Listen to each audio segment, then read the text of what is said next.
Hello friends, कैसे हैं आप सभी लोग। उम्मीद है सभी लोग बहुत अच्छे होंगे। जैसा कि आपको पता है कि हमारी सीडीपी की सीरीज चल रही है, जिसमें हम लोग अपने प्रीवियस ईयर क्वेश्चंस जो आपके ऑनलाइन एग्जाम हुआ था 2021 और 22 में, वो क्वेश्चन हम लोग कर रहे हैं। अभी तक हम लोगों ने अपना 1 जनवरी से लेकर के और 8 से 10 जनवरी तक जो भी आपके पेपर हुए थे वो सारे पेपर हम लोग कर चुके हैं। अगर आप लोगों ने क्लासेस नहीं देखी है तो ज़रूर देखिएगा। आज की जो हमारी क्लास है वो रिवीजन की क्लास है। जो अभी तक हम लोगों ने अपने पेपर किए हैं उनमें से जीन प्याजे हैं, कोहलबर्ग हैं, वाइगोत्स्की हैं, इनसे जितने भी क्वेश्चन बन चुके हैं 1 से लेकर के 6 जनवरी तक जो आपका पेपर हुआ था 2022 में, जीन प्याजे, कोहलबर्ग, वाइगोत्स्की से जितने भी क्वेश्चन बने थे 1 से लेकर के 6 तक के सभी क्वेश्चन आज की हम इस क्लास में करने वाले हैं। तो क्लास में लगातार बने रहिएगा, आपका रिवीजन भी हो जाएगा और आपको पता भी चल जाएगा कि आपकी कितनी तैयारी हो चुकी है और आप अभी कहाँ पर स्टैंड कर रहे हैं एग्जाम के दृष्टिकोण से, कहाँ पर आप अभी खड़े हुए हैं और आपको भी कौन कौन से टॉपिक क्लियर हो चुके हैं। इन तीनों में से जीन प्याजे का क्लियर हो चुका है या फिर नहीं हो चुका है, कोहलबर्ग आने वाले क्वेश्चन आप कर पा रहे हैं नहीं कर पा रहे हैं। तो चलिए शुरू करते हैं क्लास को। आप सभी लोग चेक करिएगा अपना स्कोर, रजिस्टर और एक पेन रख लीजिए अपने पास में, लिखते हुए चलिएगा। सही के सामने सही का निशान लगाना और बाकी जो गलत है उसके सामने कट का निशान लगा देना। सबसे पहले जो हम लोग क्वेश्चन करेंगे वो करेंगे जीन प्याजे से संबंधित, जहाँ से 10 से 11 क्वेश्चन आपके 1 से लेकर के 6 जनवरी तक पूछे गए थे, यानी कि काफ़ी इंपॉर्टेंट है जीन प्याजे। चलिए शुरू करते हैं क्लास। देखिए क्वेश्चन नंबर 1 है, जीन प्याजे के सिद्धांत में क्रमबद्धता किस संदर्भ में प्रयोग हुआ है। सभी लोग क्वेश्चन नंबर 1 को पढ़िए और आंसर करिए। सभी को आराम से क्वेश्चन पढ़ना है, समझना है और आंसर करना है। समझ लीजिए आपका एग्जाम चल रहा है इस समय। ये सभी क्वेश्चन हम लोग बहुत आराम से कर चुके हैं, अपनी क्लास में समझ चुके हैं और पढ़ चुके हैं। तो आप लोगों से उम्मीद है कि सभी लोग सही आंसर करने की कोशिश करेंगे और अंत में जरूर बताएंगे कि आपके इन सारे क्वेश्चनों में से कितने क्वेश्चन सही निकले। तो पहला क्वेश्चन पढ़िएगा, जीन प्याजे के सिद्धांत में क्रमबद्धता किस संदर्भ में प्रयोग हुआ है। पहला ऑप्शन लिखा है वस्तुओं को किसी एक आयाम जैसे लंबाई पर आधारित क्रम देना। दूसरा देखिए लिखा है दूसरों का परिप्रेक्ष्य लेने की क्षमता। तीसरा ऑप्शन लिखा है चिंतन का वर्णनात्मक रूप जैसे कहानी कथन में होता है।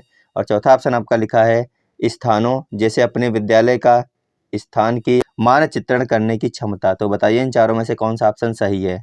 थोड़ा सा हार्ड है क्वेश्चन, लेकिन जिन लोगों ने अच्छी तरीके से पढ़ा होगा, रिवीजन किया होगा, वो सभी लोग कर लेंगे।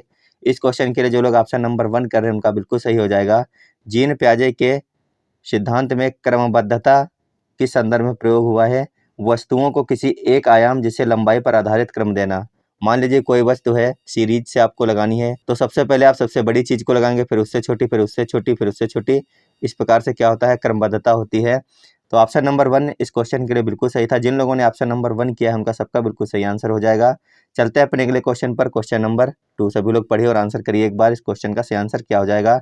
रिवीजन सीरीज है, हम लोग अपनी क्लासेस कर चुके हैं, बहुत अच्छे तरीके से पढ़ भी चुके हैं, समझ भी चुके हैं। यहाँ पर सिर्फ आपको अपनी क्षमता को देखना है कि आप कितने क्वेश्चन कर पा रहे हैं आज की इस क्लास से। तो चलिए क्वेश्चन नंबर 2 पढ़ते हैं। लिखा है 5 वर्षीय नसीमा को यह लगता है कि चिकनी मिट्टी के गोले को यदि दबाकर एक सांप के रूप में परिवर्तित करें तो चिकनी मिट्टी बढ़ जाती है। जीन प्याजे के अनुसार उसके सोच के पीछे कौन सा तर्क है। पहला ऑप्शन लिखा है जीववाद, दूसरा ऑप्शन लिखा है केंद्रीयता, तीसरा ऑप्शन लिखा है परिकल्पित निगमनात्मक और जबकि चौथा ऑप्शन लिखा है संक्रामक परिणाम निकलना। तो बताइए इनमें से कौन सा सही हो जाएगा। क्वेश्चन नंबर 2 बहुत ही अच्छा क्वेश्चन है, उम्मीद है सभी लोग सही आंसर भी कर रहे होंगे। क्वेश्चन नंबर 2 का जो सही आंसर हो जाएगा वो बताइए सभी लोग क्या हो जाएगा। क्या केंद्रीयता हो जाएगा, या फिर निगमनात्मक हो जाएगा, या फिर संक्रामक परिणाम निकालना हो जाएगा। तो आपको पता है ये तीनों होंगे नहीं, इसमें क्या हो जाएगा। कोई लड़की क्या कर रही है, एक लड़की है नसीमा, जो कि निर्जीव में क्या कर रही है, सजीव का वर्णन कर रही है। जैसे कि मान लीजिए उसके पास एक गुड़िया है, वो कहती है हम गुड़िया को अपने खाना खिलाएंगे, इसको कपड़े पहनाएंगे, इसको दुल्हन बनाएंगे। तो इस प्रकार से इसका जो ऑप्शन नंबर 1 है बिल्कुल सही हो जाएगा। क्या हो जाएगा, वो निर्जीव में जीववाद, यानी कि निर्जीव चीजों में भी वो जीवन की कल्पना कर रही है। ऑप्शन नंबर 1 बिल्कुल सही है। जिन लोगों ने ऑप्शन नंबर 1 किया था क्वेश्चन नंबर 2 के लिए, उनका सबका बिल्कुल सही आंसर है। जिनके गलत हो रहे हैं क्वेश्चन, अपने काटते हुए चलना, जिनका सही हो रहा है सही का निशान लगाते हुए चलना। अंत में देखना कि आप कितने क्वेश्चन कर पाए हैं आज के इस रिवीजन सीरीज से। क्वेश्चन नंबर 3 है आपके सामने, लिखा है रुचि को 3 पेंसिल दिखाई जाती हैं, वह देखती है कि पेंसिल का जो है वो खा से बड़ी है। एक पेंसिल है का जो किससे बड़ी है, खा से बड़ी है। उसके बाद में लिखा है और पेंसिल खा जो है वो गा से बड़ी है। जो पेंसिल खा है वो किससे बड़ी है, वो गा से भी बड़ी है।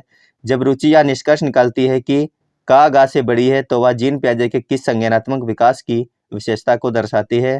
पहला ऑप्शन लिखा है क्रमबद्धता, दूसरा ऑप्शन लिखा है संरक्षण, सकर्मक अनुमान, जबकि तीसरा ऑप्शन लिखा है परिकल्पना आधारित, जबकि चौथा ऑप्शन है निगमनात्मक तर्क। तो सभी लोग आंसर करेंगे क्वेश्चन नंबर 3 का कौन सा ऑप्शन सही है। क्वेश्चन नंबर 3 के लिए ऑप्शन नंबर 3 बिल्कुल सही हो जाएगा। क्या हो जाएगा? परिकल्पना आधारित यहाँ पर बिल्कुल सही है। ऑप्शन नंबर 3 जिन लोगों ने किया था उनका सबका बिल्कुल सही आंसर हो जाएगा क्वेश्चन नंबर 3 के लिए।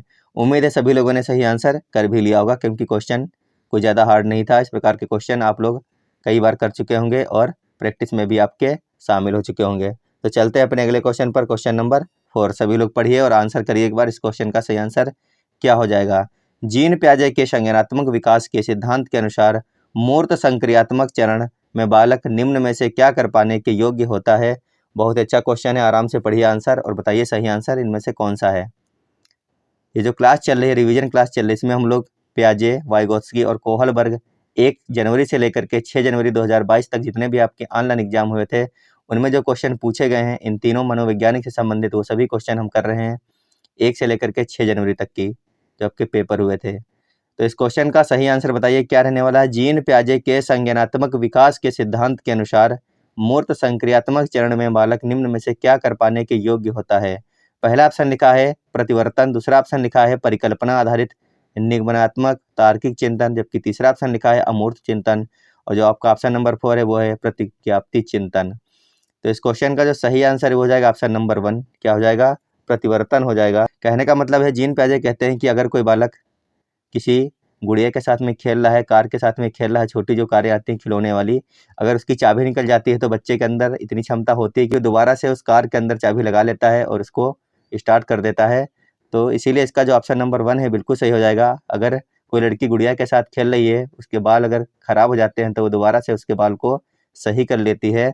तो ऑप्शन नंबर 1 देखा जाए इस क्वेश्चन का बिल्कुल सही। जिन लोगों ने ऑप्शन नंबर 1 किया था उनका सबका बिल्कुल सही आंसर हो जाएगा। चलते हैं अगले क्वेश्चन पर, क्वेश्चन नंबर 5 का सभी लोग आंसर करेंगे। आराम से पढ़िए, बड़ा क्वेश्चन है और आंसर कर दीजिए एक बार सही आंसर क्या होगा इसका क्वेश्चन नंबर 5 का। क्वेश्चन पढ़ते हैं। क्वेश्चन लिखा है प्याजे द्वारा अधिगम को सुगम बनाने के लिए निम्नलिखित में से कौन से कारक महत्वपूर्ण माने जाते हैं। आपको यही बताना इनमें से है कि प्याजे के द्वारा अधिगम को सुगम बनाने के लिए निम्नलिखित में से कौन से कारक जो है वो महत्वपूर्ण है। पहला देखिए लिखा है शिक्षक की गतिशीलता। कहने का मतलब है कि शिक्षक कैसा होना चाहिए? गतिशील होना चाहिए। पढ़ाई में जब वो अपने क्लास में जाए तो कैसे पढ़ाता हो? अच्छी तरीके से पढ़ाता हो, गतिशील हो, पास गतिशीलता होनी चाहिए। वो लगातार बच्चों को समझाता रहे, पढ़ाता रहे और कुछ ना कुछ जानकारी देता रहे। दूसरा ऑप्शन लिखा है विविध सामग्रियों का प्रावधान। अगर एक चीज़ से बच्चा नहीं समझ पा रहा है तो उसको दूसरी भी चीज़ें दिखाई जाएँ, दूसरी भी चीज़ें समझाई जाएँ। तीसरा ऑप्शन लिखा है मध्य स्तरीय नवीन अनुभव प्रदान करना, जबकि चौथा ऑप्शन लिखा है सकारात्मक और नकारात्मक पुनर्बलन सुनिश्चित करना। तो ऑप्शन नंबर 4 इसका गलत है। बाकी ऑप्शन नंबर 1, 2, 3 देखा जाए तो तीनों ऑप्शन सही थे। तो जहाँ पर 1, 2, 3 होगा वही इसका ऑप्शन सही है। तो 1, 2, 3 देखिए कहाँ पर है। ऑप्शन नंबर 2 में है 1, 2, 3। तो जिन लोगों ने ऑप्शन नंबर 2 किया है इसका उनका सबका बिल्कुल सही हो जाएगा। क्या हो जाएगा? शिक्षक की गतिशीलता, विविध सामग्रियों का प्रावधान और मध्य स्तरीय नवीन अनुभव प्रदान करना। तो जिन लोगों ने ऑप्शन नंबर 1, 2, 3 किया उनका सबका बिल्कुल सही हो जाएगा क्वेश्चन नंबर 5।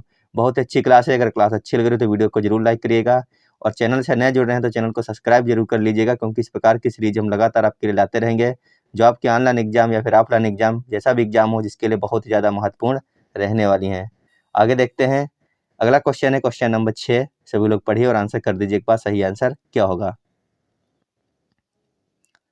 देखिए क्वेश्चन पढ़ते हैं। लिखा है किस स्तर पर बच्चों में अपने आसपास की दुनिया के बारे में एक जीववादी दृष्टिकोण होता है और वे मानते हैं कि पेड़ पौधे और चलते हुए बादलों और लुढ़कते पत्थरों की मंशाएं और इरादे हो सकते हैं।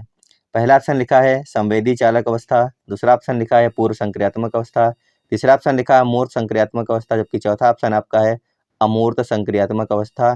तो क्वेश्चन कई बार आपके एग्जाम में रिपीट हो चुका है ये वाला, सभी लोगों ने पढ़ा भी होगा और प्रैक्टिस में भी शामिल कर चुके होंगे। अब तक आप लोगों ने इसका सही आंसर कर भी लिया होगा, क्योंकि क्वेश्चन नया नहीं है। कई बार आप लोगों ने इस क्वेश्चन को पढ़ लिया होगा अब तक अगर आप प्रैक्टिस करते हैं तो।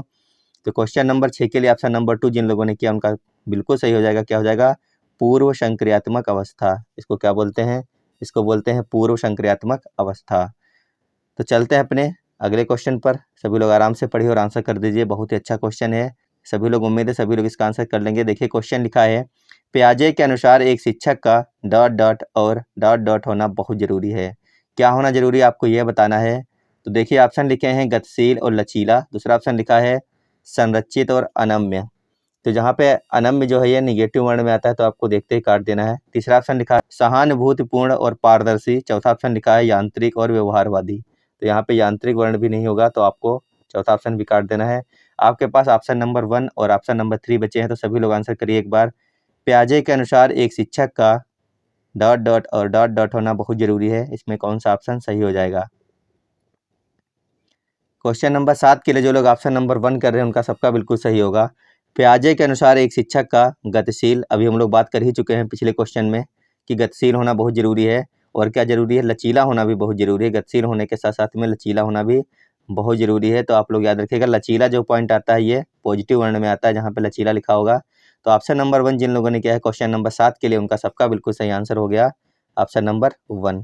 अगला क्वेश्चन है आपका क्वेश्चन नंबर 8। देखिए क्या लिखा है। किस अवस्था में बच्चे वस्तु स्थायित्व की समझ तो बना लेते हैं, परंतु यह नहीं समझ पाते कि क्रियाएं परिवर्तनीय हैं और उनके निर्णय चीज़ों की मौजूदा दिखावट पर निर्भर करते हैं। बहुत अच्छा क्वेश्चन है, सभी लोग आंसर करिए एक बार। क्वेश्चन नंबर 8 सभी लोग पढ़िए और आंसर कर दीजिए। पहला ऑप्शन लिखा है संवेदी चालक अवस्था, दूसरा ऑप्शन लिखा है पूर्व संक्रियात्मक अवस्था, तीसरा ऑप्शन लिखा है मूर्त संक्रियात्मक अवस्था, जबकि चौथा ऑप्शन है अमूर्त संक्रियात्मक अवस्था। आपको ये बताना है कि ऐसी कौन सी अवस्था है बच्चों की जिसमें वस्तु स्थायित्व की समझ तो बना लेते हैं, परंतु यह नहीं समझ पाते हैं वे कि क्रियाएं परिवर्तनीय है और उनके निर्णय चीज़ों की मौजूदा दिखावट पर निर्भर करते हैं। क्वेश्चन नंबर 8 के लिए ऑप्शन नंबर 2 जो लोग कर रहे हैं उनका सबका बिल्कुल सही होगा। क्या हो जाएगा, पूर्व संक्रियात्मक अवस्था हो जाएगा इस क्वेश्चन का सही आंसर। जिन लोगों ने ऑप्शन नंबर 2 किया है उनका सबका बिल्कुल सही आंसर हो जाएगा। यहाँ पर चलते हैं अपने अगले क्वेश्चन पर, क्वेश्चन नंबर 9। सभी लोग पढ़िए और आंसर करिए एक बार, इस क्वेश्चन का सही आंसर क्या हो जाएगा। देखिए क्वेश्चन क्या लिखा है। लिखा है पूर्व संक्रियात्मक अवस्था के बच्चों के लिए शिक्षक को, सभी लोग बताइए क्या सही आंसर है इसका। पूर्व संक्रियात्मक अवस्था के बच्चों के लिए शिक्षक को क्या करना चाहिए, मूर्त संसाधनों व बहुत सी दृश्य श्रव्य सामग्री का प्रयोग करना चाहिए। दूसरा ऑप्शन लिखा है जटिल, तो जटिल जहाँ पे दिख जाए आपको उसको काटना है, तो आप ऑप्शन नंबर 2 वाला तो देखते ही काट सकते हैं, जटिल यहाँ पर है तो आप उसको काट दीजिए ऑप्शन। तीसरा देखिए लिखा है अमूर्त समस्याओं पर काम करने के लिए कहना चाहिए।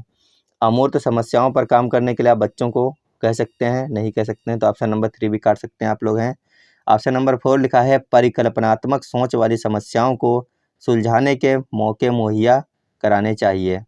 तो सभी लोग एक बार बताइए कि ऑप्शन नंबर 1 और 4 में से कौन सा ऑप्शन सही हो जाएगा। क्वेश्चन नंबर 9 के लिए जो लोग ऑप्शन नंबर 1 कर रहे हैं उनका सबका बिल्कुल सही हो जाएगा। क्या हो जाएगा, पूर्व संक्रियात्मक अवस्था के बच्चे के लिए शिक्षक को मूर्त संसाधनों व बहुत सी दृश्य श्रव्य सामग्री का प्रयोग करना चाहिए। ऑप्शन नंबर 1 जिन लोगों ने किया है उनका सबका बिल्कुल सही आंसर हो जाएगा। उम्मीद है कि आप लोगों के काफ़ी सारे सही आंसर निकल रहे होंगे। 9 में से जिनके अभी तक 6 या फिर 7 मतलब कि क्वेश्चन सही निकल रहे हैं, उनकी तैयारी बहुत ही अच्छी चल रही है, उनको घबराने की बिल्कुल भी ज़रूरत नहीं है। अगला क्वेश्चन है क्वेश्चन नंबर 10, सभी लोग आंसर करेंगे। इस क्वेश्चन का सही आंसर क्या रहने वाला है, देखिए पढ़िए। लिखा है क्वेश्चन, एक 5 वर्ष की बच्ची यह तर्क करने में विफल रहती है कि जब पानी को एक लंबे और संकीर्ण गिलास से एक चौड़े बर्तन में स्थानांतरित किया जाता है तो पानी की मात्रा समान रहती है।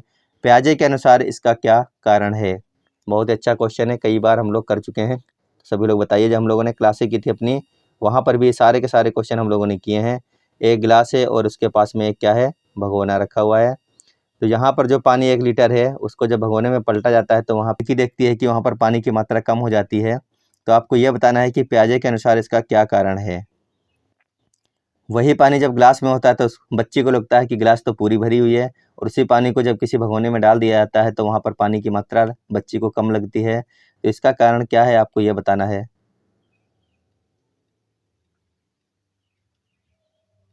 इस क्वेश्चन के लिए ऑप्शन नंबर जो लोग 1 करेंगे उनका सबका बिल्कुल सही है, वह प्रतिवर्ती सोच नहीं रखती है। क्या हो जाएगा यहाँ पर, ऑप्शन नंबर 1 बिल्कुल सही है, वह प्रतिवर्ती सोच नहीं रखती है। जिन लोगों ने ऑप्शन नंबर 1 किया था उनका सबका बिल्कुल सही आंसर हो जाएगा। यहाँ पर ऑप्शन नंबर 2 देखिए, वह लक्ष्य निर्देशित व्यवहार नहीं कर सकती है, तो यहाँ पर ऑप्शन नंबर 2 नहीं होगा। ऑप्शन नंबर 3 लिखा हुआ प्रतीकों का इस्तेमाल नहीं कर सकती, तो ऑप्शन नंबर 3 भी कट गया। ऑप्शन नंबर 4 आपका देखिए निगेटिव वे में आ रहा था कि वह नकल नहीं कर सकती, तो ऑप्शन नंबर 4 भी कट गया। बच कौन सा गया, ऑप्शन नंबर 1 बच गया था। तो जिन लोगों ने ऑप्शन नंबर 1 कर लिया उनका सबका बिल्कुल सही आंसर है। क्वेश्चन नंबर 11 सभी लोग देखिए, एक बार बताइए इसका सही आंसर क्या है। ये प्याजे से आने वाले 1 से 6 जनवरी तक की शिफ्ट का आखिरी क्वेश्चन है, अंतिम क्वेश्चन है। सभी लोग इसका सही आंसर करने की कोशिश कीजिएगा। इसके बाद में हम लोग करेंगे 1 से 6 जनवरी तक पूछे गए वाइगोत्स्की से जो भी क्वेश्चन बने हैं वो क्वेश्चन हम लोग करेंगे। तो चलिए बताइए, प्याजे के संज्ञानात्मक विकास के सिद्धांत के अनुसार स्वयं व पर्यावरण के बीच संतुलन की खोज की प्रक्रिया क्या कहलाती है? साम्यीकरण कहलाती है, संगठन कहलाती है, समावेशन कहलाती है, फिर समायोजन कहलाती है। सभी लोग बताएंगे प्याजे के संज्ञानात्मक विकास के सिद्धांत के अनुसार स्वयं व पर्यावरण के बीच संतुलन की खोज की प्रक्रिया क्या कहलाती है। बहुत अच्छा क्वेश्चन है और कंफ्यूजिंग वाला क्वेश्चन भी है, कई लोग इसको गलत कर जाएंगे। तो चलिए इसका सही आंसर हो जाएगा ऑप्शन नंबर 1। जिन लोगों ने किया उनका सबका बिल्कुल सही है। प्याजे के संज्ञानात्मक विकास के सिद्धांत के अनुसार स्वयं व पर्यावरण के बीच, स्वयं यानी कि अपने और पर्यावरण के बीच संतुलन की खोज की प्रक्रिया कहलाती है साम्यीकरण। क्या कहलाती है? साम्यीकरण कहलाती है। कई लोगों ने इसका समावेशन भी कर लिया था, जो कि आपका हो जाएगा गलत है। इसका जो ऑप्शन नंबर 1 जिन लोगों ने किया था उन्हीं का सही है, बाकी सबका गलत है। उम्मीद है इन 11 क्वेश्चनों में से जिन लोगों ने अच्छे तरीके से रिवीजन किया है, पढ़ाई की है, उनके 9 या फिर 8 क्वेश्चन सही निकले होंगे। बाकी जिन लोगों ने पढ़ाई नहीं की, अच्छी तरीके से रिवीजन नहीं किया है, उनके 4 से 5 या फिर 6 क्वेश्चन से ऊपर सही नहीं निकले होंगे। अब हम चलते हैं अपने लेव वाइगोत्स्की से बनने वाले वो क्वेश्चन जो आपके 1 से 6 जनवरी की शिफ्ट में पूछे गए थे। तो लगातार सेशन में बने रहिएगा। वीडियो को एक बार सभी के पास में शेयर कर लीजिए और नए जुड़ रहे हैं तो चैनल को सब्सक्राइब कर लीजिए। उसके बाद देखते हैं लेव वाइगोत्स्की से बनने वाले वो सारे क्वेश्चन जो आपके 1 से 6 जनवरी तक पूछे गए थे ऑनलाइन एग्जाम में। तो चलिए लेव वाइगोत्स्की से बनने वाला जो पहला क्वेश्चन है वो लिखा है, लेव वाइगोत्स्की ने बच्चे के स्वयं से संवाद करने की क्रिया के लिए किस शब्द का प्रयोग किया? सभी लोग बताएंगे एक बार। लेव वाइगोत्स्की ने बच्चे के स्वयं से संवाद करने की क्रिया के लिए किस शब्द का प्रयोग किया है? निजी संवाद, उच्च स्वर में वार्ता, या फिर पाठ, या फिर स्वकेंद्रीय वाद। तो बताइए एक बार सही आंसर कौन सा हो जाएगा, जिससे हम लोग भी कई बार स्वयं से बात करते हैं कि ऐसा हो जाएगा तो ऐसा हो जाएगा, वैसा हो जाएगा तो वैसा हो जाएगा। तो ये आपको बताना है सही आंसर क्या हो जाएगा इस क्वेश्चन के लिए। तो इस क्वेश्चन के लिए जो लोग ऑप्शन नंबर 1 कर रहे हैं उनका सबका बिल्कुल सही होगा। लेव वाइगोत्स्की ने बच्चे के स्वयं से संवाद करने की क्रिया के लिए जिस शब्द का प्रयोग किया वो है निजी संवाद। तो ऑप्शन नंबर 1 उम्मीद है सभी का बिल्कुल सही निकला होगा। चलते हैं अपने अगले क्वेश्चन पर। क्वेश्चन नंबर 2 सभी लोग पढ़ेंगे और आंसर करेंगे। एक बार क्वेश्चन पढ़ते हैं, इसके बाद में आंसर करेंगे। देखिए क्वेश्चन लिखा है, बच्चों के बारे में लेव वाइगोत्स्की के विचारों के बारे में निम्नलिखित में से कौन सा कथन सही है? आपको ये बताना है कि लेव वाइगोत्स्की बच्चों के बारे में अपने विचार किस प्रकार से रखते हैं। तो इनमें से वो कौन सा कथन है जो सही है? पहला ऑप्शन लिखा है, वाइगोत्स्की ने सुझाव दिया कि बच्चों में बहुत अधिक क्षमता होती है जिसमें वे कार्य शामिल होते हैं जिन्हें वे समर्थन से कर सकते हैं। दूसरा ऑप्शन आपका लिखा है, वाइगोत्स्की बच्चों को कोरी अवस्थाओं के रूप में समझते हैं। तीसरा ऑप्शन लिखा है, वाइगोत्स्की ने प्रस्तावित किया कि बच्चे वयस्कों की तुलना में मात्रात्मक रूप से कम सोचते हैं। चौथा ऑप्शन आपका लिखा है, वाइगोत्स्की ने बच्चों की क्षमताओं को बहुत कम करके आंका है। तो ऑप्शन नंबर 4 आपको काट देना है, बच्चों की क्षमताओं को बहुत कम, ये आपको काट देना है। बच्चे आपके पास ऑप्शन नंबर 1, 2, 3। तो बताइए सभी लोग ऑप्शन नंबर 1, 2, 3 में कौन सा ऑप्शन सही है इस क्वेश्चन के लिए? सभी लोग आराम से पढ़िए, सोचिए और समझिए, उसके बाद में आंसर कर लीजिए। क्वेश्चन नंबर 2 कौन सा ऑप्शन सही हो जाएगा? बच्चों के बारे में लेव वाइगोत्स्की के विचार के बारे में निम्नलिखित में से जो बिल्कुल सही कथन है वो ऑप्शन नंबर 1। कौन सा हो जाएगा? ऑप्शन नंबर 1 हो जाएगा। वाइगोत्स्की ने सुझाव दिया कि बच्चों में बहुत अधिक क्षमता होती है जिसमें वे कार्य शामिल होते हैं जिन्हें वे समर्थन से कर सकते हैं। तो ऑप्शन नंबर 1 जिन लोगों ने किया था क्वेश्चन नंबर 2 के लिए, उनका सबका बिल्कुल सही आंसर हो जाएगा। यहाँ पर उम्मीद है कि सभी के सही आंसर निकल रहे होंगे, क्योंकि आप लोग बहुत अच्छे तरीके से पढ़ाई भी करते हैं और रिविजन भी करते हैं। क्वेश्चन नंबर 3 देखिए और इसका आंसर कर लीजिए एक बार सभी लोग, क्या हो जाएगा? लिखा है, क्वेश्चन आराम से पढ़िए सभी लोग, देखिए क्या लिखा है। लिखा है, लेव वाइगोत्स्की ने अपने सामाजिक संरचनावाद सिद्धांत में निम्न में से किसे विद्यार्थियों में अधिगम को सुसाध्य करने हेतु उपयुक्त बताया है? सभी लोग बताइए इसका सही आंसर क्या होगा। पहला ऑप्शन लिखा है सहकर्मी सहयोगिता, सहकर्मी सहयोगिता। दूसरा ऑप्शन लिखा है सांस्कृतिक उपकरणों का हस्तक्षेप। तीसरा ऑप्शन लिखा है रटकर याद करने पर बल, रटकर याद करने पर बल आपको काट देना देखते ही। चौथा ऑप्शन लिखा है गैर संदर्भित पाठ्यक्रम, इसको भी काट देना है। जबकि दूसरा ऑप्शन लिखा है सांस्कृतिक उपकरणों का हस्तक्षेप, तो इसको भी आपको काट देना है हस्तक्षेप वाला। तो आपके पास अब यहाँ पर ऑप्शन बची कौन सा गया? ऑप्शन नंबर 1 ही बच गया, सहकर्मी सहयोगिता। ऑप्शन नंबर 1 इस क्वेश्चन के लिए बिल्कुल सही। जिन लोगों ने ऑप्शन नंबर 1 कर लिया था उनका सबका बिल्कुल सही आंसर हो जाएगा क्वेश्चन नंबर 3 के लिए। उम्मीद है वाइगोत्स्की से बनने वाले क्वेश्चन आपके ज़्यादा सही निकलेंगे और आप लोग आराम से कर ले रहे होंगे। क्वेश्चन नंबर 4 देखिए, लिखा है किसके सिद्धांत में भाषा बच्चों के संज्ञानात्मक विकास में महत्वपूर्ण भूमिका निभाती है। बहुत अच्छा क्वेश्चन है और सभी का सही होना चाहिए। क्वेश्चन ये लिखा है, किसके सिद्धांत में भाषा बच्चों के संज्ञानात्मक विकास में महत्वपूर्ण भूमिका निभाती है। तो देखिए, पहला ऑप्शन लिखा है लेव वाइगोत्स्की, दूसरा ऑप्शन है जीन पियाजे, तीसरा ऑप्शन है हार्वर्ड गार्डनर, चौथा ऑप्शन है लॉरेंस कोहलबर्ग। तो बहुत ही अच्छा क्वेश्चन है, उम्मीद है सभी लोगों ने सही कर भी लिया होगा। किसके सिद्धांत में भाषा बच्चों के संज्ञानात्मक विकास में महत्वपूर्ण भूमिका निभाती है। जो भाषा होती है उसी से बच्चों का कैसा विकास होता है, संज्ञानात्मक विकास होता है।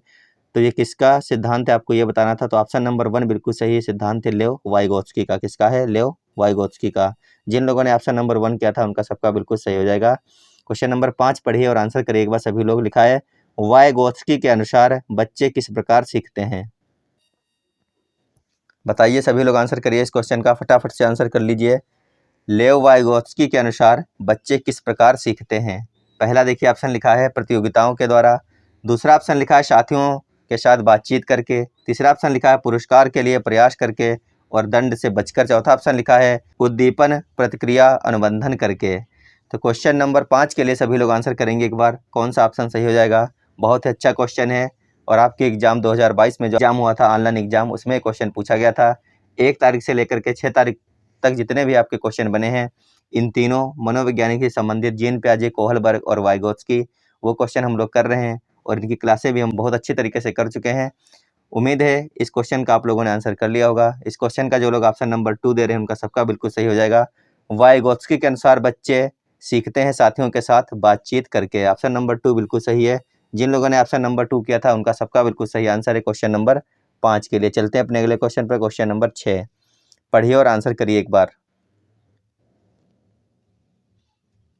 क्वेश्चन देखिए, लिखा है लेव वाइगोत्स्की के विचार में, पहला ऑप्शन है संज्ञान भाषा से स्वतंत्र है, दूसरा ऑप्शन लिखा है संज्ञानात्मक विकास भाषा के विकास को निर्देशित करता है, तीसरा ऑप्शन लिखा है भाषा संज्ञानात्मक विकास को सुगम बनाती है, जबकि चौथा ऑप्शन लिखा है संज्ञानात्मक विकास भाषा के विकास से संबंधित नहीं है। तो सभी लोग बताइए लेव वाइगोत्स्की के विचार में इनमें से कौन सा ऑप्शन सही हो जाएगा। फटाफट आंसर कर लीजिए आप लोग, बताइए क्या इसमें आंसर सही हो जाएगा। क्वेश्चन नंबर 6 के लिए देखा जाए तो ऑप्शन नंबर जो लोग 3 कर रहे हैं उनका बिल्कुल सही होगा। लेव वाइगोत्स्की के विचार में भाषा संज्ञानात्मक विकास सुगम बनाती है। क्या बनाती है? भाषा जो होती है वो बच्चे के संज्ञानात्मक विकास को सुगम बना देती है, आसान बना देती है। तो ऑप्शन नंबर 3 जिन लोगों ने किया है क्वेश्चन नंबर 6 के लिए, उन सभी का बिल्कुल सही आंसर हो जाएगा। चलते हैं अपने अगले क्वेश्चन पर, क्वेश्चन नंबर 7। ये हमारी रिवीजन क्लास चल रही है, यानी आपका टेस्ट चल रहा है। तो आप लोग फटाफट आंसर करिएगा और अपनी कॉपी और पेन ले लीजिए, जिसमें आपको लिखना भी है कि आपके कितने क्वेश्चन सही निकल रहे हैं। देखिए इस क्वेश्चन को पढ़िए और आंसर करिए। लिखा है लेव वाइगोत्स्की के अनुसार निम्नलिखित में से कौन से कारक बच्चों के संज्ञानात्मक विकास को सुगम बनाते हैं। बहुत ही अच्छा क्वेश्चन है और आंसर कर लीजिए सभी लोग इसका। लेव वाइगोत्स्की के अनुसार निम्नलिखित में से ऐसे कौन कौन से कारक हैं जो बच्चे के संज्ञानात्मक विकास को सुगम बनाते हैं। पहला लिखा है सांस्कृतिक उपकरण, दूसरा ऑप्शन लिखा है सामाजिक संपर्क, तीसरा ऑप्शन है संतुलन, चौथा ऑप्शन है पुरस्कार। बहुत अच्छा क्वेश्चन है, उम्मीद है सभी लोग सही आंसर कर भी लेंगे इसका। पहला देखिए लिखा है सांस्कृतिक उपकरण, तो ऑप्शन नंबर 1 बिल्कुल सही, दूसरा है सामाजिक संपर्क, ये भी सही है, तीसरा है संतुलन और चौथा है पुरस्कार। तो इनसे कोई भी मतलब नहीं है वाइगोत्स्की का। तो आप लोगों ने अगर कर लिया था ऑप्शन नंबर 1, 2, देखिए कहाँ पे लिखा है, पहला और दूसरा वाला ऑप्शन नंबर 3 में लिखा है पहला और दूसरा। जिन लोगों ने ऑप्शन नंबर 3 किया था क्वेश्चन नंबर 7 का, उनका सबका बिल्कुल सही आंसर यहाँ पे हो जाएगा। लेव वाइगोत्स्की के अनुसार निम्नलिखित में से कौन से कारक बच्चे के संज्ञानात्मक विकास को सुगम बनाते हैं। तो सांस्कृतिक और सामाजिक, आप लोग इसको याद रखिएगा। चलते हैं अगले क्वेश्चन पर, क्वेश्चन नंबर 8 पढ़िए और आंसर करिए सभी लोग इसका।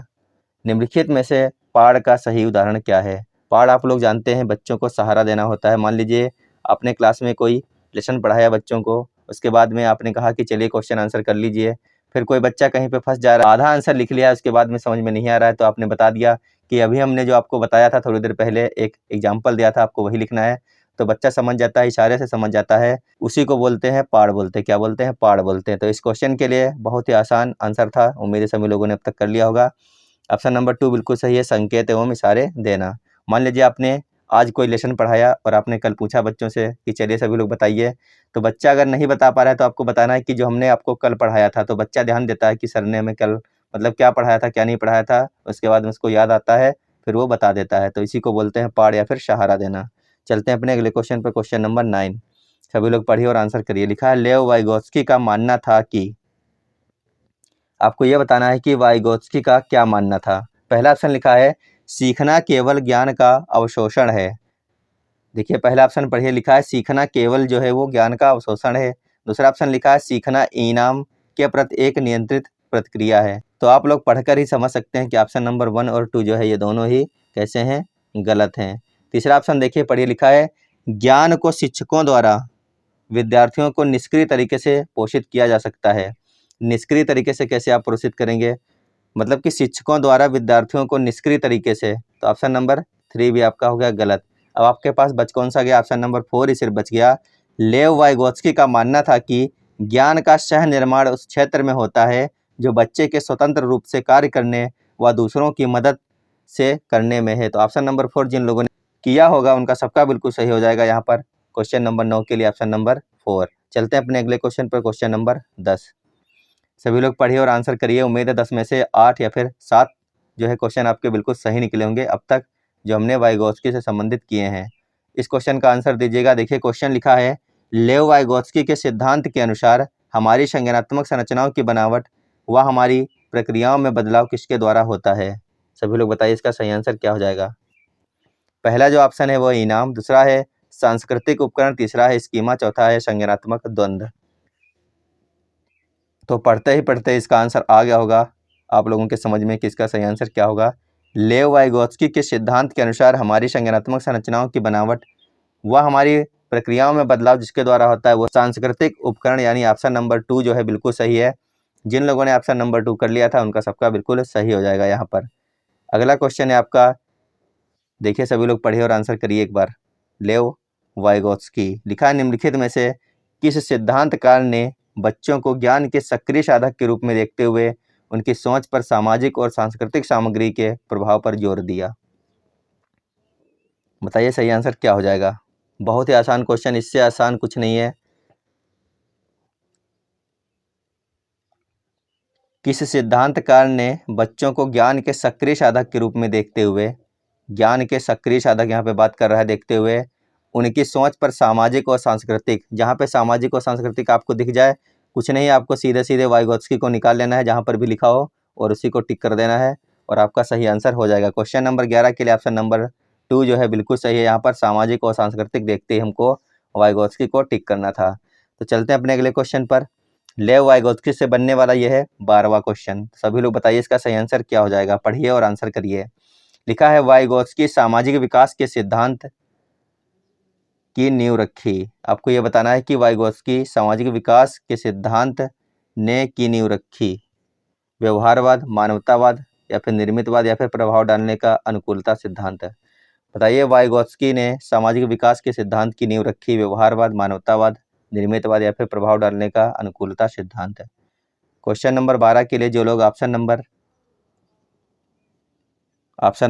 3 कर रहे हैं उनका सबका बिल्कुल सही हो जाएगा। क्या हो जाएगा, निर्मितवाद हो जाएगा। यहाँ पर क्या हो जाएगा, निर्मितवाद।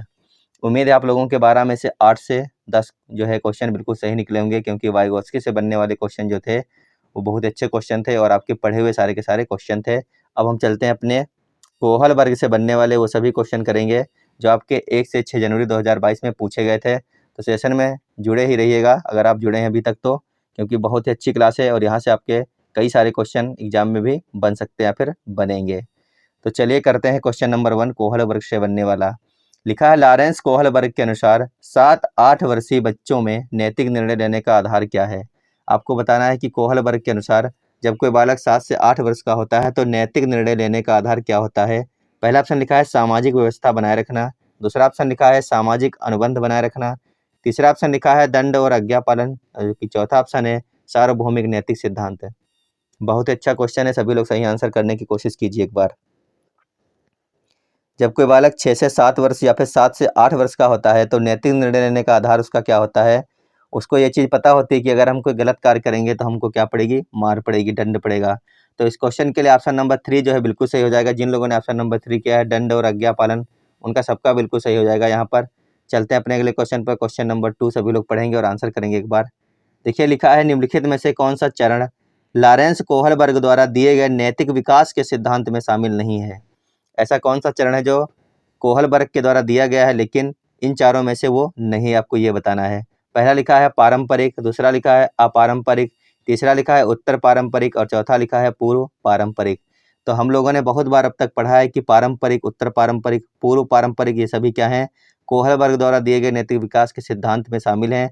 लेकिन जो शामिल नहीं है यहाँ पे पूछा गया वो है अपारंपरिक चरण, यानी ऑप्शन नंबर 2 जिन लोगों ने किया है उनका बिल्कुल सही हो जाएगा। क्या हो जाएगा? अपारंपरिक चरण जो है ये नैतिक विकास के सिद्धांत में शामिल नहीं है कोहलबर्ग के। बाकी पारंपरिक, उत्तर पारंपरिक और पूर्व पारंपरिक ये सभी शामिल हैं। तो उम्मीद है सभी लोगों ने इसका आंसर कर ही लिया होगा। अगर नहीं कर पाए थे तो हमने आपको बता ही दिया है।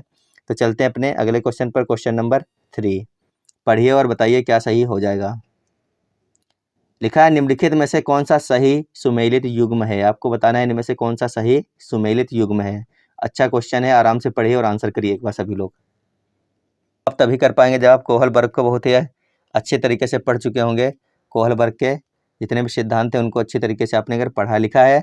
सजा और आज्ञाकारिता अभिविन्यास, यानी जो सजा और आज्ञाकारिता अभिविन्यास होता है उसके अंतर्गत क्या होता है, यहाँ पर यह पूछा गया। लिखा है, कानून तय नहीं है अपितु समाज की भलाई के लिए बदला जा सकता है। तो सजा और आज्ञाकारिता में कानून की बात होगी या फिर नहीं होगी, आपको ये पता होना चाहिए था। तो यहाँ पर ये नहीं होगा, ऑप्शन नंबर 1 वाला, आप इसको काट सकते हैं। दूसरा देखिए, लिखा है अच्छा लड़का अच्छी लड़की अभिविन्यास। जब कोई बालक अच्छा बनने की कोशिश करता है या कोई लड़की अच्छी बनने की कोशिश करती है तो वो क्या करती है? लिखा है, दूसरों के साथ भला बनकर अनुमोद अर्जित करता है या फिर करती है। तो ऑप्शन नंबर 2 देखा जाए तो बिल्कुल सही हो सकता है। तो हम क्या करते हैं, अपने माँ बाप की बात को मानते हैं, अपने गुरुजनों की बातों को भी मानते हैं, यानी अच्छा बनने की हम लोग कोशिश कर रहे हैं उनकी नज़रों में। तो ऑप्शन नंबर 2 यहाँ पे सही, लेकिन हमको चारों ऑप्शन पढ़ने हैं। देखते हैं ऑप्शन नंबर 3 क्या लिखा है, कानून और व्यवस्था अभिविन्यास। तो इसके बारे में देखिए, इसके अंतर्गत लिखा क्या गया। लिखा है, मानवाधिकारों के मूल्य के आधार पर नैतिक सिद्धांतों को स्वयं चुना जाता है। जबकि यहाँ पे बात की गई है कानून व्यवस्था की। तो जहाँ पर कानून व्यवस्था लागू होती है वहाँ पर मानवाधिकारों के मूल्य के आधार पर नैतिक सिद्धांतों को स्वयं आपको नहीं चुनना है, क्योंकि वहाँ पर जो कानून बनाए गए हैं उसके अनुसार आपको बात माननी है, उसके अनुसार आपको चलना है। तो ऑप्शन नंबर 3 आपका कट जाएगा। ऑप्शन नंबर 4 लिखा है, सामाजिक अनुबंध अभिविन्यास। यहाँ पे लिखा है, किसी क्रिया के भौतिक परिणाम यह निर्धारित करते हैं कि यह अच्छा है या फिर बुरा है। सामाजिक अनुबंध अभिविन्यास जो होते हैं वो किसी क्रिया के भौतिक परिणाम पर निर्धारित नहीं होते हैं, अच्छा या बुरा जो है। तो ऑप्शन नंबर 4 भी आप काट सकते हैं क्योंकि ये आपका गलत लिखा हुआ है।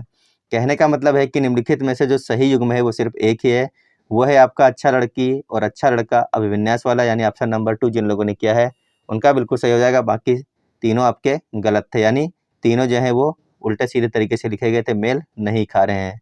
अब चलते हैं अपने अगले क्वेश्चन पर, क्वेश्चन नंबर 4 पर। तो चलिए सभी लोग पढ़िए और आंसर करिए, क्वेश्चन नंबर 4 का सही आंसर क्या रहने वाला है। लिखा है, लॉरेंस कोहलबर्ग द्वारा प्रतिपादित नैतिक विकास के किस स्तर पर व्यक्ति यह तर्क करते हैं कि मानवाधिकार व न्याय सबसे जरूरी है, भले ही वह सामाजिक कानून के खिलाफ हो। बहुत अच्छा क्वेश्चन है और सभी को बताना है इसका सही आंसर क्या रहने वाला है। कोहलबर्ग के द्वारा प्रतिपादित नैतिक विकास के किस स्तर पर व्यक्ति यह तर्क करते हैं कि जो मानव अधिकार बनाए गए हैं वह न्याय जो सबसे जरूरी है, भले ही वह सामाजिक कानून के खिलाफ क्यों ना हो। आपको यह बताना है। पहला देखिए ऑप्शन लिखा है, आज्ञा पालन एवं दंड अभिविन्यास। दूसरा लिखा है, अच्छा लड़का अच्छी लड़की अभिविन्यास। तीसरा लिखा है, अधिकारिता एवं सामाजिक क्रम व्यवस्था अभिविन्यास। और जबकि चौथा लिखा है, सार्वभौमिक नैतिक सिद्धांत अभिविन्यास।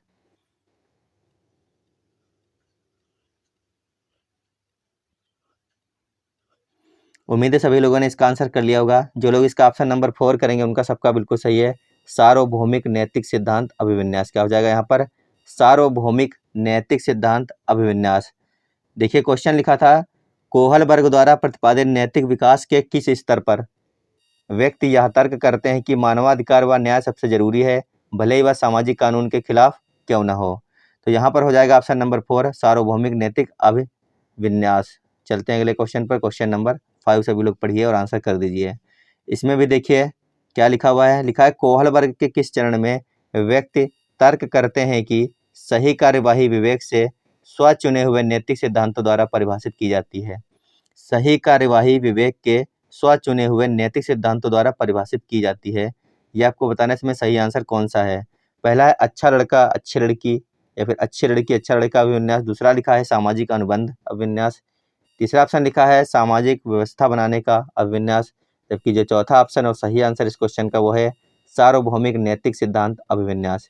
इस क्वेश्चन का भी जो सही आंसर है वो यही रहने वाला है। क्यों रहने वाला है?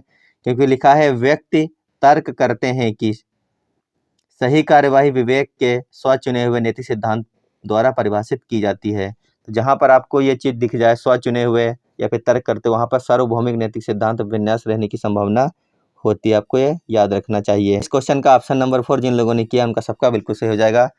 ये जो हमारी सीरीज थी, ये जो हमारी आज की क्लास है, ये हमारी रिवीजन क्लास है जो हमारी सीरीज चल रही है। प्रीवियस ईयर पेपर जो आपके ऑनलाइन एग्जाम हुआ था वो सभी के सभी हम लोग पेपर कर रहे हैं यहाँ पर हैं। और जो हमने अभी तक पेपर किए हैं 1 से लेकर के 6 जनवरी तक के जितने भी आपके क्वेश्चन पूछे गए थे हम लोग बहुत अच्छे तरीके से क्लास कर चुके हैं, समझ चुके हैं। वहीं से हमने आज के ये जो 25 से 30 क्वेश्चन हमने लिए हैं जो कि प्याजे, कोहलबर्ग और वाइगोत्स्की से संबंधित पूछे गए थे 1 से लेकर के 6 जनवरी तक। तो आप लोग बताइएगा कि आज की इस क्लास से आपके कितने क्वेश्चन सही निकले हैं और कितने क्वेश्चन आपके गलत हो गए हैं, और आपको प्याजे, वाइगोत्स्की, कोहलबर्ग में से कौन सा पढ़ने में मतलब कि कठिन लगता है और कौन सा आसान लगता है। अगर आपको प्याजे, कोहलबर्ग, वाइगोत्स्की में कोई समझ में नहीं आता है तो आप बताइएगा, यहाँ से हम एक क्लास लेंगे बहुत अच्छी तरीके से और आपको समझ में आने लग जाएगा। तो चलिए आपको मिलेंगे अगली क्लास में। जब तक आप लोग प्रीवियस ईयर पेपर अगर आपको सॉल्व करने हैं तो आप हमारे मास्टर सड्डा लर्निंग ऐप को डाउनलोड कर सकते हैं। यहाँ पर आपको जितने भी आपके पेपर हैं प्रीवियस ईयर वो मिलने वाले हैं।